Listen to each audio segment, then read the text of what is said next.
Eksperti i kriminalistikës Ervin Karamuço jep një përshkrim mbi një pajisje të instaluar e cila përflitet edhe nga ekspertët si një mënyrë për të bllokuar aplikacionin TikTok. Sipas tij, nëse blerja e këtij sistemi nuk është bërë nga shteti, mund të sjellë një dëm të madh duke shpjeguar dhe arsyeën. Ajo është një pajisje e filtrimit të dhënave kompjuterike dhe mbajtje nën kontroll në kuadër edhe të TikTok, të cilit i është vendosur një ndalim nga ana e institucioneve tona. Nëse ky sistem është bler me paketë plot, mund të ketë opsione të tjera që nëse janë në shtet, do përdoren sipas ligjit. Nëse i ka një privat, ata do bëjnë dëmin më të madh. Derisa janë në përgjegjësinë e autoriteteve, ata mund të kenë edhe efektin e penetrimit të drejtë për drejtë në të gjitha sistemet e internetit. Deri tani nuk kemi të dhëna, por mund të ndodhë pasi ky sistem ka si aftësi për ta kryer këtë penetrim të sistemeve të internetit, qoftë në celular apo emaile.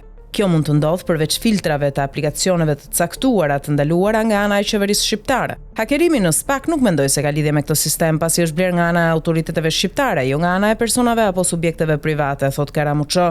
Sa i përket aksioneve të SPAK, eksperti i kriminalistikës paralajmëron arrestime gjatë fushatës elektorale të 11 majit. Ngjan si rastësi, por jo gjithmonë është rastësi. Nga takimet jepet mbështetje për arrestime me dosje konkrete që kanë vënë në dispozicion ekspert buxhet prej disa vitesh.